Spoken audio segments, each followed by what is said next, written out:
A lejohet për neve të Kosovës shkutimi i namazit dhe gjatë qëndrimit këtu në konvikt, përderisa ne qëndrojmë 10 ditë këtu. Unë mendoj se jo, përderisa jeni vendosur në konvikt, pa marrë parasysh pe ka vinë, është vendas. Përderisa është vendos. E ke shtratin tanë, e ke shkafin tanë, e ke domodin vendin tanë, në momentin që ti vjen nga vendinja jote dhe ti qëndron këtu, pa marrë parasysh se qëndron, je vendas. Kjo është konstatim jam, kjo është domodin mendim jam, se përderisa je i vendosur në një vend stabil, pa marrë parasysh se arrin ti je vendas sikur se këta të tjerë. Allah e din më së miri. Po. Se vendos me udhëtu pranë ditës, ka mund se sot vendosim me shku në Kosovë për çandita, vlen? Jo, nuk vlen. Derisa dash nga Tetova je vendas Tetov. Kur dash për Tetovës, po, atëherë të lejohet një lehtësim tjetër, që nëse do të më udhëtu ti, mund ta falësh shembull ta zonë me drekën dhe i qinin. Bësh bashkimin namazit për shkak se në rrugë ndoshta nuk mund ta falësh. Ama e fal të plot, jo shkurtuar. A e ke qartë? Po, po. Bashkimi bëhet domodin në kohën e drekës apo të qinis, të drekës në qini ose të qinis në drekë. Domodin para kohë për të plot, sepse kemi udhëtuar.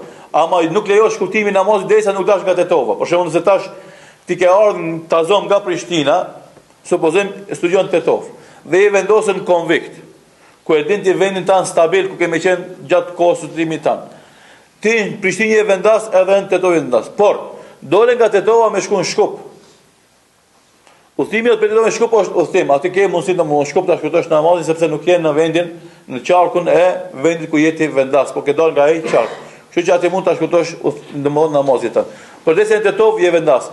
Do në më udhtue ti jepet kjo lehtësim, bashkimi namazeve, sepse ke vështirësi gjatë qëndrimit në autobus, në udhtimin tanë për në Prishtinë, të ik namazit ta falësh. Andaj më mirë fal me bashkim me drekën se sa tjetë ta falësh pas akşamit kur të mrish shtëpinë tonë, për shembull.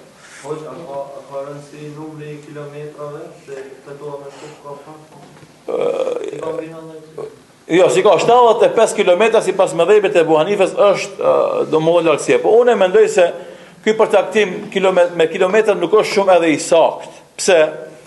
Për argumentet fetare, për argumentet logjike. A ka mundësi që na 74 km mos jemi udhëtar dhe 76 jemi udhëtar?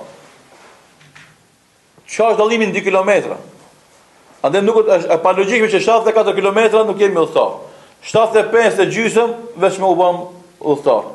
2 kilometra ose 1,5 ose 1 kilometër që mund të jetë 74 e gjysmë ose 75 e gjysmë, për shembull ta vendos, ta përcakton na jemi apo nuk jemi udhëtar, mendoj se nuk është e saktë dhe e drejtë. Pra çka shumica e ulemave mendojnë se nuk përcaktohet hapësira me kilometra, por me atë që tradita e vendit e din si udhëtim.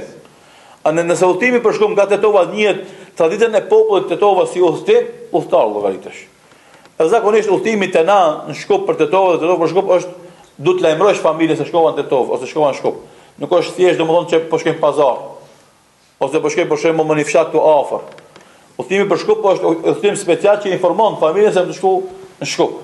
Dijeni se nuk kam afër domethënë, që duhet një kohë të caktuar për më ardh nëse duhet urgjentisht më kthej. Andaj kjo është un për vetë këtë llogaris si kriter më të saktë se sa kilometrat.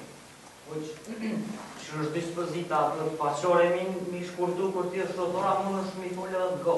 Jo, nëse je udhëtar duhet të shkurtohen. Sepse kjo është obligim, domethënë.